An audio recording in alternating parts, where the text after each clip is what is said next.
Hello and welcome to this week's Facebook Live, and apologies if this has thrown anyone because I'm doing it on a Thursday instead of a Friday. Because we're focusing on well-being, that has obviously made me think about my own well-being, and when I looked at my diary for Friday, it seemed that it would be an awful lot better to do the Facebook Live on a Thursday. So here I am on a Thursday instead. Not becoming a regular thing, it's just what is going to work this week. Next week, there won't be a Friday Facebook Live because it's Good Friday. So I think that sort of time when people are out of the office or not going to be focused on this. But what I will do is the following Friday, I will pick up the last two blogs in this series on looking at your well-being in the separation and talk about both of them. So I hope that will be helpful. If there's anything that you feel I'm not talking about in this series that would be helpful, then please drop me a line. You can email me via the website lkwfamilymediation.co.uk or email me directly, louisa@lkwfamilymediation.co.uk. So this week, the blog in this series has been focusing on getting support to enable you to focus on your well-being during a separation. It's not always an easy thing to think about. Often people look at it from the point of view of just treading water, and that they will try and sort things out and focus a bit more on themselves on the other side of having things sorted out. But often it can be really useful to try to press pause and just focus on yourself a little bit, because it can ensure that you are able to keep going and that you don't end up in a worse place than where you might feel you are now. You may recall that last week's blog, if you missed it, focused on knowing your stressors and what were the points that kind of made you go boom if somebody talked about things, because again, that can be really helpful in managing it, both in terms of your own well-being, but also in terms of having a more constructive conversation with your ex-partner. So please feel free to have a look at the website. The Facebook Live video appears there too on the blog, so that you can either read and then watch the video, or watch the video or read the blog, whatever works for you. I know that some people tend to be more video people, some people more into reading, and that's why I do both, because it's really about what works for you. And hopefully these Facebook Lives enable me to go into the blog posts in a little more depth as well. As always, if you think it would be helpful to get some extra free resources to help you manage your separation, then do sign up for our mailing list. You can go onto that by going to bit.ly/LKW Fammed list. And if you're a professional that works with separating couples and you'd like those resources for your clients, and you'd also like to get details of our training events and workshops and networking events, then you can sign up to the list for professionals by going to bit.ly/LKW Fammed sign up. So the blog today, I've put a link in with this post on Facebook so that if you haven't had a chance to read the blog, you can do so. There's three things that I really wanted to focus on in today's Facebook Live. The first is the statistics that I put into the blog post, but which I really wanted to highlight here. And that is that the charity Mind estimates that 1 in 4 adults in this country will experience some form of mental health issue during any given year. That's a quarter of the adult population. Mental health issues, stress, depression, anxiety, not being able to sleep, or even more complicated issues are really, really common. They are like having viruses, in terms of how often someone with these are presenting at their GP. So there really is no shame in finding yourself in a situation where you are struggling to cope. And everybody has their limit of what they can cope with. Divorce and separation are one of the most stressful life events that anybody can go through. So it's no wonder really that if anything was going to push you to the point where you may not be able to, feel like everything's okay, then it would be something like this. It may also be that you've had some issues with depression or anxiety or those kind of related things in the past, and you thought that everything was all right, but the separation has triggered those again. And that can be for a whole variety of reasons. But the most important thing to know is that it's okay not to be okay. And I think I'm just going to say that again because it's so important. It's okay not to be okay. We all have times in our lives where we struggle, where we feel angry or tearful, or that we just don't really want to get out of bed in the morning. And it may be that that's you because of your separation or because of issues relating to the separation. And the starting point is really recognizing that you might need some help, that things are really tough and you might need some support to help you through this. And what you might need is some professional support because, you know, having sympathetic friends and family or people around you that are trying to help you doesn't always make the difference that you need it to, however well-meaning it is. Or sometimes maybe you don't have friends and family around you particularly. You don't have a support network, you've moved somewhere recently, or you don't have that. In which case, professional support might be the only support that you have. So what can you do to get that support? Well, a great starting point is your GP. They will be familiar with the symptoms that you're describing. They will also be familiar with what support services exist in your area, and especially so for NHS resources that you can access for free. Great starting point, useful to have someone to talk to.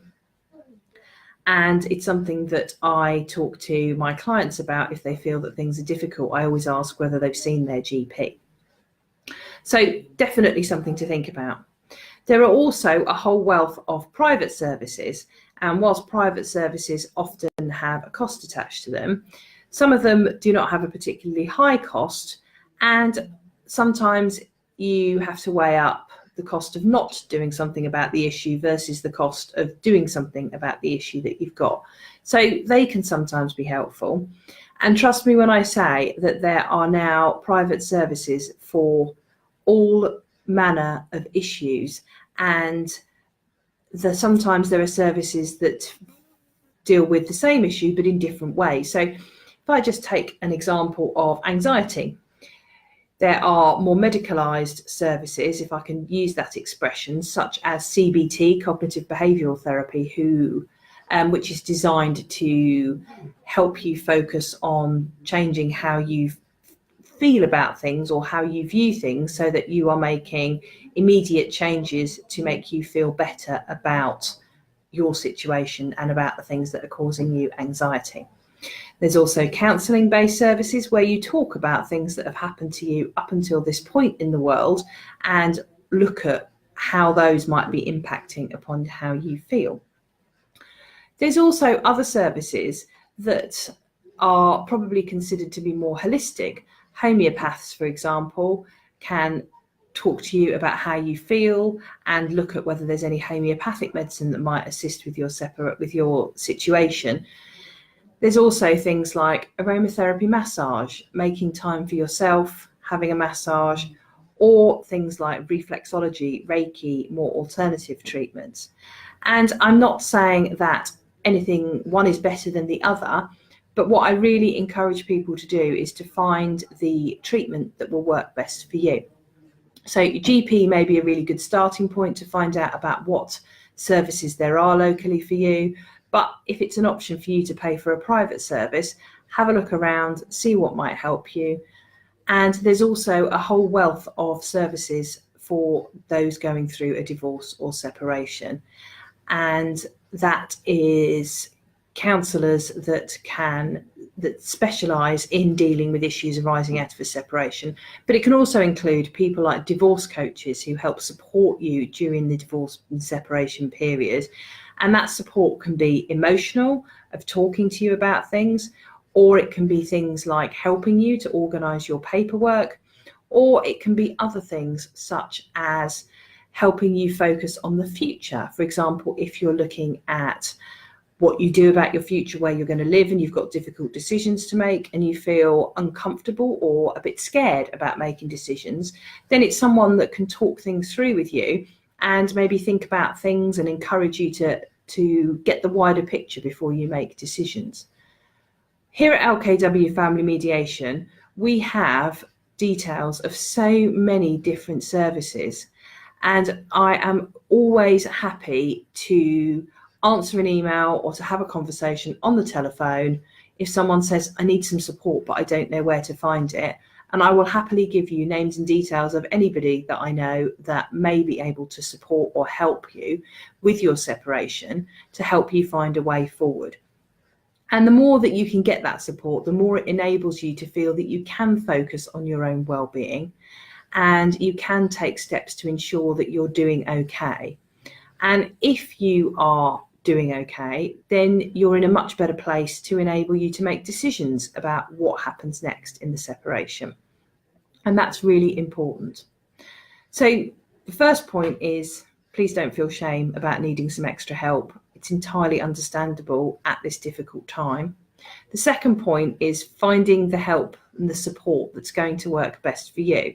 And sometimes you might have to try a few things to find something that will work best for you, or something that you really feel is making a difference. And again, that's okay. It can be a bit of trial and error. And sometimes you need to speak to a few people, get a feel for people, get a feel for different services. But please do get in touch with us if we can help you, because I'm really happy to give details out of local people. There's some people doing amazing work to support those going through a divorce and separation. And if I can play a role in matching up people that need help with people that provide help, then, that's a great thing to be doing. The third point, which I covered in the blog, is knowing how to support somebody who's going through a separation or a divorce, whether that's a friend, a family member, a work colleague. And I think that's really important, because if you know someone that's separated from their partner, it can be difficult to know what the right thing to say is. And the blog that I put up on Monday, that I've linked to in this post, contains some tips about that. And I really wanted to talk about a couple of the tips, one of which is encouraging someone to get help. If you feel that your friend or family member is struggling, then encourage them to look for what help might be out there and what help they might need. Don't say, hold on, it'll be all right in a bit. If someone's struggling, they need help now, and they're going to be in a much better place to make decisions about what happens next if they feel stronger in themselves. I have seen an awful lot of people separating during the course of my career, both as a solicitor, through negotiating through the court process, and subsequently as a family mediator. And sometimes when people are struggling, what they do is they make decisions that will give them the fastest way out of a situation so that they can just move on, and then get themselves sorted out, and then take a breath, and then realise that the decisions they made weren't the best for them. And the decisions that you make during your separation can have quite lengthy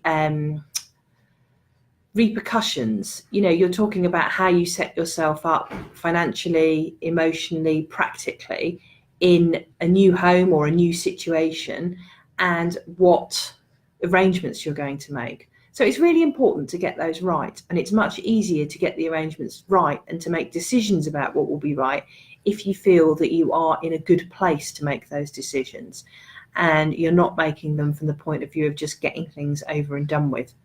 So if you are supporting someone going through a separation, really encourage them to get support when they need it, so that they are making those decisions from the best possible place.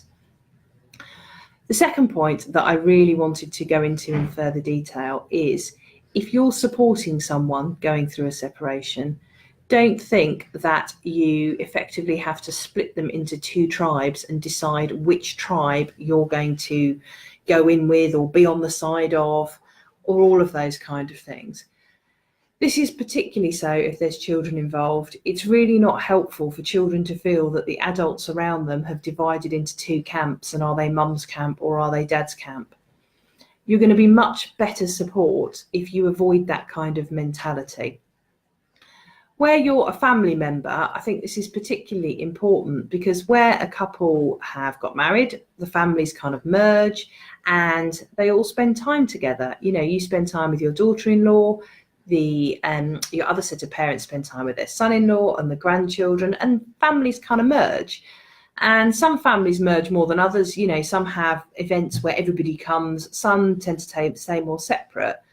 And it doesn't matter which has been your way of doing it, but when you've had somebody in your life for a particularly, you know, for years, for 10 years, for 15 years, for more years, and you've got grandchildren, don't think that you've got to cut that person out of your life. It's possible to retain a relationship going forward, and it's likely to be really helpful for grandchildren, nieces, nephews, cousins, for you to do that, because they're going to feel that they're still part of it and that their family hasn't been sectioned off, or that one of their parents hasn't somehow become invalid as far as other adults are concerned, and things like that.